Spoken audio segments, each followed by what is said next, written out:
All right, guys, so we're about to saddle up our horses. This is D'Artagnan. This is my horse that I love to ride. This is my wife's horse, Vegas. Obviously, we like black and white horses. If you look over there, there's all the rest of our black and white horses. We have a solid black too. Anyway, I'm gonna do a short, quick video on what we do to prep our horse to ride. First and foremost, you gotta brush them. All right, they're dusty. See all the dust? They've been rolling in the dust. They love to roll in the dirt. So we gotta brush all that off. I'm not gonna spend all this time brushing him for you to see, but I'll brush him in between videos so y'all don't have to buffer for so long.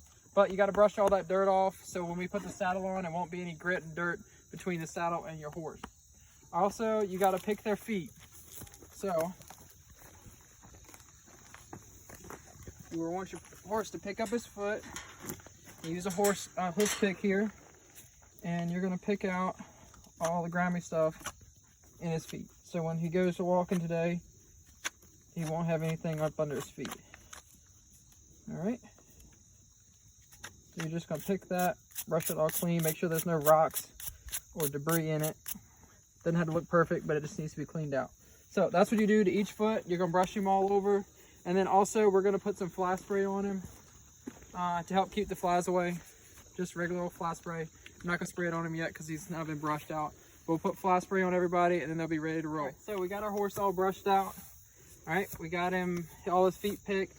Now we're gonna go ahead and get ready to saddle him up. My horse is riding in English today. My wife is riding in what we're gonna call Western, but it's not quite Western, but it's a lot closer to Western than English.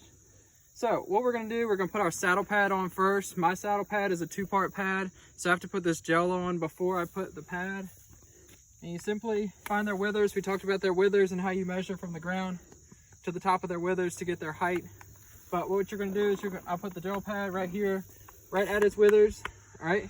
Then I go get the rubber pad that goes on top, the secondary pad, and you're also gonna lay it over like so, all right? And this is just gonna give them some padding, extra cushion between you and your horse. All right, so now that we got our pads on, lined up like we want them, you take your saddle just like you did, and you're simply gonna sit it on your horse, all right? Throw your girth over, move our stirrups. All right, this is an English saddle. It doesn't have a very big seat and a lot of extras like your Western saddles do. You still go underneath here just like any other saddle. This one happens to have 2 belt-like buckles that you're gonna hook in here to tighten your saddle on as tight as you can get it. Some of our other saddles are more Western style saddles, and you don't have to, sorry, my girth was twisted. You don't have to, you don't have buckles to use. You actually use a piece of leather, kind of like a belt, and you tie it like a tie. So what you do is you simply run these 2 leather strips through. All right, you got 1 and 2. You're basically going to switch back and forth. I like to start with the first one. Tighten it up. Hook it. Pull the second one as tight as you can get it. Hook it. And then switch back and forth, because you'll be surprised. You can usually get them a little tighter. And you think, golly, I don't want to get it so tight on my horse. The tighter it is on your horse, the more comfortable it is for your horse. So, you want to try and get him tight. That's his normal two hold. All right. So, we got it nice and tight, so we're not slipping and sliding on our horse. Put our stirrups back over. Our stirrups is where your feet go. Well, that's how you're going to saddle up an English saddle. If you want to look over here, my wife already has her saddle on. It's set up very similar to an English, but it's designed much more like a Western. This is actually a Tucker riding saddle. It's kind of an Australian brand of saddles that are in between a Western and an English. But it looks more Western. Western has a lot more of these fancy parts, a lot more comfortable seat with lots of cushion. So you might ride both. Usually if you ride with someone doing lessons, a lot of times you're going to be saddled up. Say goodbye to the minis. That's a little new mini baby horse. And then we got our old mini back there. There's my wife on Vegas. Grinner, our dog, is very excited to go with us. He's over there in the field barking. You can hear him. He's getting excited because he knows he gets to go. And our other big horse is over there. All the way. There's my bees, my house, my truck for you that don't remember my truck. But we're going to head out and go for a ride. I'll do some clips on the ride for you guys to see. Grinner goes with us every time we go riding. He usually chases field rats and rabbits, deer, anything that he smells their path, because he's an old hound dog. But he's kind of our riding buddy. My favorite view. And then here's our horses here. This is Scout. He's our oldest horse. He's 22. He's actually related to some of our other horses, but he's the old man on the block. Then this is Lakota, my mother-in-law's horse.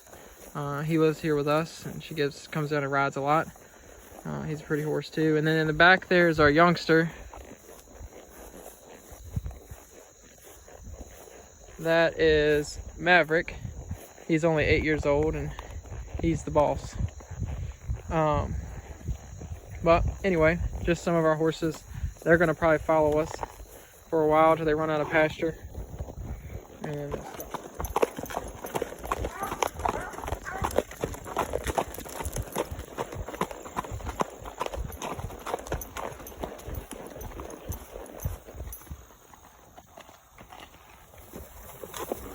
so this is the first time the Longhorns have been up in the front pasture, and the horses have never seen them.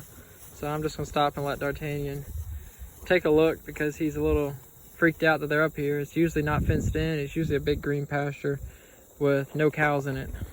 And now it's got a fence and the Longhorns, which are really cool to look at, but he's not so sure about them right now. See him still looking.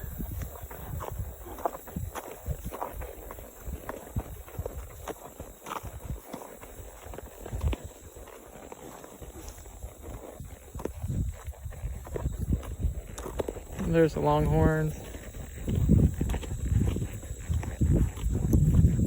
Some of them. There's a lot more in the back pastures that they're used to looking at. Look at him. He's like, what? Grinner. But there's the Longhorns. This is down our driveway every day we get to see. I'm going to take the horses on the road for a minute, just so y'all can hear their shoes clicking. We don't usually take them on the road very long, but we're going to go a little ways. But I love hearing their feet on the asphalt. It's a cool sound. But we're going to go down the road a little ways, back onto our farm. We just got to cut around this fence here. But I love listening to their feet.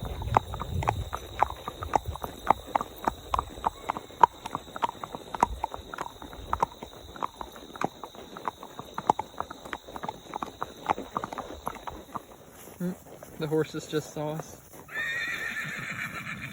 Yeah, they're talking. Notice the big power line we're under.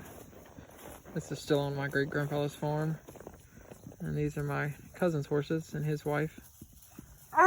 This one is Kinley. And the gray one there is Tacoa. And they're both quarter horses.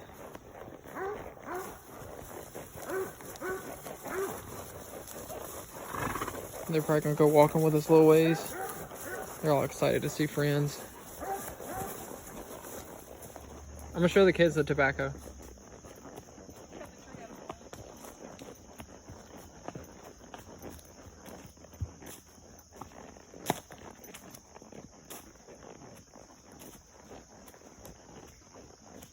So this is one of our old tobacco barns. I'm gonna hop off and show you. They're actually, a farmer next door is using the barn for tobacco this year. D'Artagnan's all interested. He's like, what does that smell? But I'm gonna hop off and show you guys. So if y'all look up here, this is tobacco that they harvested last week. They got it up here in our barn, air drying, air curing. It's really cool. It's a one-of-a-kind smell. Those of you that have smelt it, I'm sure you remember it. D'Artagnan agrees. He's like, hey, what is this? But anyway, here's the barn.